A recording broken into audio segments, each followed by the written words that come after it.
My name is Siswadi. I come from Jakarta, Indonesia. My name is Manju Lora. Namaste. I come from India. My name is Charu Gupta and I came from India. My name is Pat and I came from Manila, Philippines. When I came here in 2005, Winnipeg is a very quiet city. Once I visited a store and nobody there. So it's looked like my own store. I don't quite remember, but it was a nice, beautiful summer day. I had no idea about what was in store for me in the winters of Winnipeg. I came here around like maybe 2 a.m. So everything was closed. It was dark. The first couple of months, all I did was cry and call my friends. I came here because my parents forced me to, but I kind of realized soon after why they took me here. And I'm very grateful that they took me here. When I came, we lived in Toronto for 5 years. We didn't have a car. When my child used to cry because she wanted to go out, it was quite cold. I was afraid to go out alone. I used to take her in the hallway. I didn't understand that it would echo the voice. So my neighbors complained that this woman is starving her child. And then again, I was called by the office of the building. It was a learning experience. I didn't understand them, they didn't understood me. We cook traditional Indonesian food. There is no Indonesian restaurant, not in Winnipeg. Talking the language, we really wanted our daughter to also be able to speak Hindi. We wear our Indian clothes, going to the temple, lots of my decor. We still went to church every Sunday like we used to. If we meet other family friends who have younger kids, most of them they don't speak Tagalog anymore. So we try to teach them Filipino words. I think most Filipinos are we're very like close in family ties. We like to see our lolos and lolas, tos and titas. We eat Filipino food as much as we can, and with the vast majority of Winnipeg being a Filipino community here, Filipino food is accessible. And it has been a difficult journey as a woman of color. So somebody suggested, why don't you write the stories from your country? There were two stories which I remember from my childhood. So what I did, I made cards, did the writing and the art, both are there. Indonesian population here in Canada, it's very small. We do not have any place to celebrate or even to make a gathering.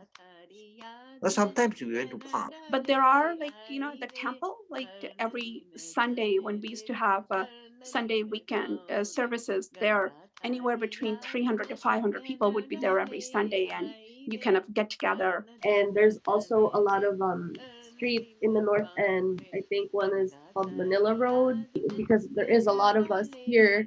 The city honors us by doing those things for us. Like everyday life too, like our art should be accepted in the art galleries, our culture, our folk songs.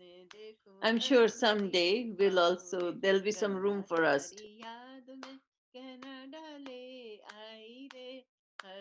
Well, I'm glad if there is a building such as Bali Niskapura, Borobudur in miniature, Monas, maybe. It's great. So promote Indonesian also. The convention center, the RBC Convention Center, they will advertise around October when the Diwali Mela is going to happen. People are starting to notice that, like even the non-Indian people, like, oh, Diwali is coming up. We have our national hero, Jose Rizal. We have a mural of him somewhere in Winnipeg. Whenever I see that wall and like I'm with like my non-Filipino friends, I would tell them, "You see that? He's our national hero." It's a nice way to kind of be a proud Filipino. Penua was a very small town, but it was beautiful. The river, Winnipeg River, is there. But one day in the summer, I sat by the Winnipeg River and meditated, and I felt so good that I wondered what people must have done, why people go to the river Ganga, and all my creativity came after that. Ganga थारी याद में कहना डाले आई रे हर नदी में तने देखूं हर नदी में पाऊं रे. What it means is Ganga, I've brought your memories to Canada, and I see you in every river, and I find you in every river.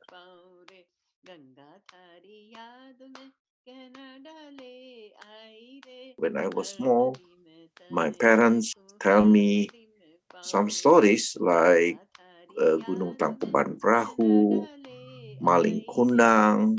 And sometimes it's kind of because I'm a school teacher. Sometimes I'll tell my students, they don't know what that is. I'm like, oh, what do you mean? You don't know? It's such a common story. They definitely like, helped me out with my childhood and kind of like gave me morals. I feel like majority of Filipinos, they learn about these folklores from their family. The folklore takes you back in time, and it reminds you of your own country, of your family, of love, all those people you have left behind. And then it also gives you strength in the new country to keep your values you have learned.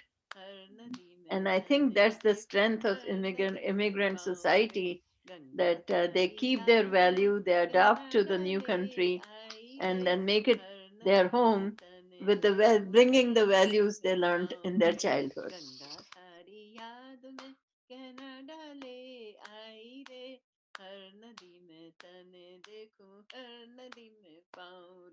Ganga थारी याद में कहना डाले आई रे हर नदी में तने देखूं हर नदी में पाऊं रे.